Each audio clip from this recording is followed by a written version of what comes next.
Good morning. Good morning. This is the Art Talker. I am the art man, and I'm going to be talking about art supplies. And that's going to be, boy, I wish I knew English. I failed, I barely passed English classes all through school. I'm a writer. Supplies like gives. I'm going to supply you with what you need. Art supplies, art delivers, art gives, is how I'm using this term. And it's very applicable to this idea I've come up with this morning. I've been working on it for a couple of days, actually since yesterday. It's February 20th. This is John Presco. And this is art supplies. Supplies what you need, what you have to have if you're a creative person. I'm going to be going over to Hobby Lobby in about 20 minutes. I'll be leaving to pick up two canvases that 30 by 40 inches that are the size of the canvas I'm working on with the voice of the people. And I decided to put a third person in there, that beautiful Bach woman that was reading poetry at the inauguration is going to be in this. So I'm going to have three people. And that's the solution. God says, when three or more of you gather in my name, there I am. There I am is another. I am is another name of God. And this, as a biblical scholar, this never ceases to fascinate me. Because with two people, you've got a duality, this for that, wrong or right, good and bad, knowledge, evil. Adam and Eve, two people. Am I off subject? Am I boring you? Adam and Eve are basically created in God's image. Therefore, they're the I am, I am, I am.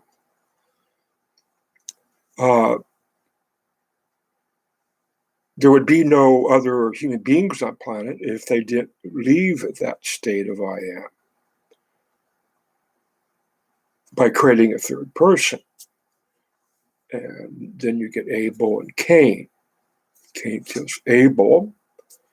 So you have I am the addition. Compensation was another name of the child, Zeth, I believe. I'm going to look at this again. So this is a formula for creating life, how two people can create life, how God could create life, how two people could create life. Therefore, God says, when three or more of you gather my name, there is God. And this has to do with asking questions, looking for answers, having opinions, owning opinions, imparting opinions, receiving opinions. Opinions are God. Opinions, knowledge of good and evil. Okay, Sunday, but it is the Sabbath for the Jews. So I found a building in Crockett yesterday that I really want to own. It's destiny that I own this building. It's the old phone company, and it's been converted into a residence studio. There's a one-bedroom upstairs, the kitchen's downstairs, and what looks like a gallery. So what I'm going to do is put a proposal to have basically the Buck Foundation and the law firm of Brevoort Buck purchase this building and create a gallery for the family of creative people that rose from the ashes of utter despair and chaos. And, um, the solution for uh, uh, Sidney Morris was to anoint outsiders, sane outsiders, to handle our pathos, our tragedy, and write a book and make a movie about it. Well, what do they know? They didn't live it. Therefore, there's no solution. All they could do is record it, and this happened, that happened, and someone did this to that, and it's a horrible read. It's unreadable. And Roosevelt's fans could read it, and they deserted her after her death. It's just a terrible book because it doesn't have that remedy, i.e., how did two children in this terribly dysfunctional, violent, crazy family, the worst you can imagine, how could one of them become a world famous female artist? Well, that's never answered.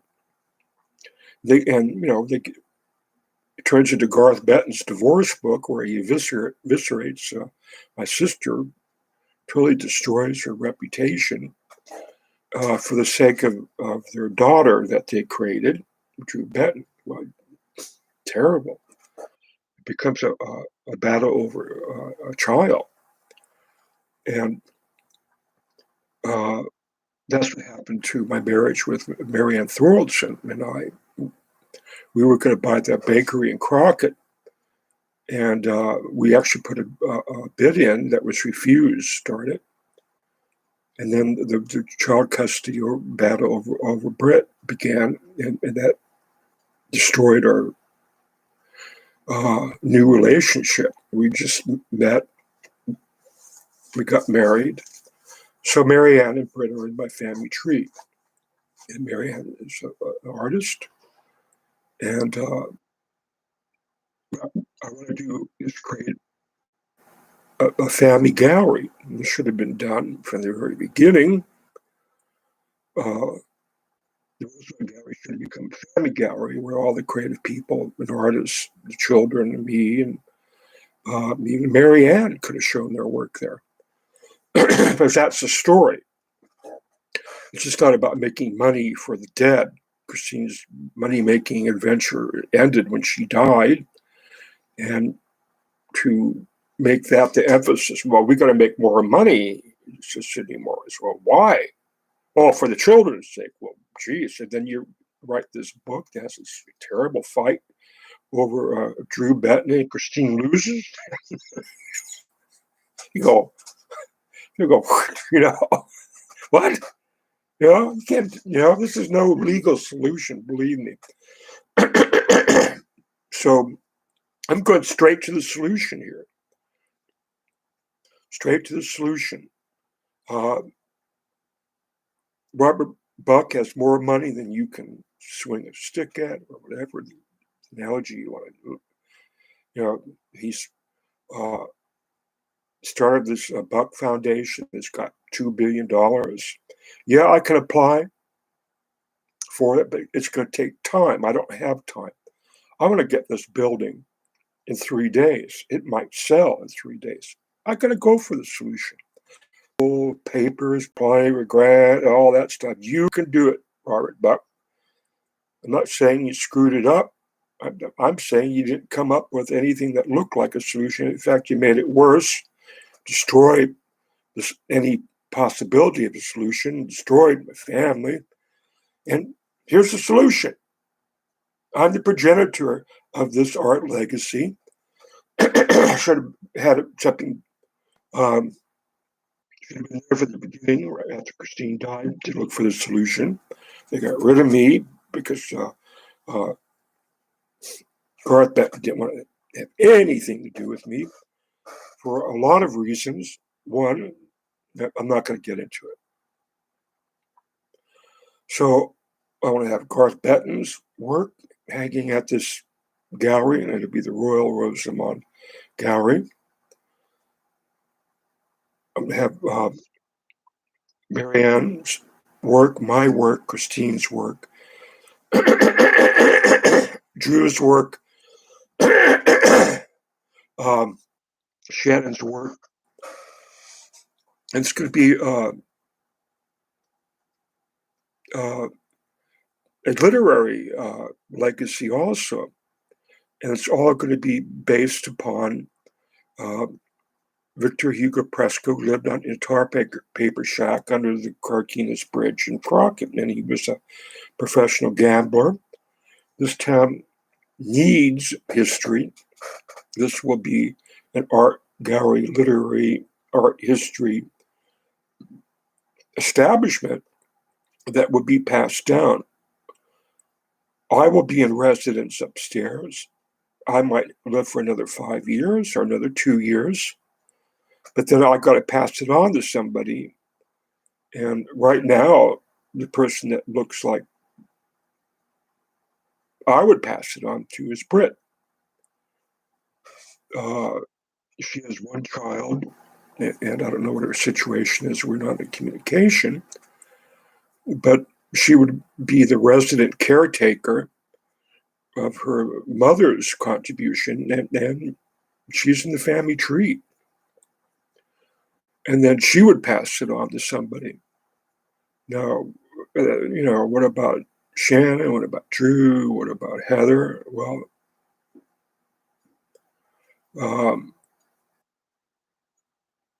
it's like, they'll fight.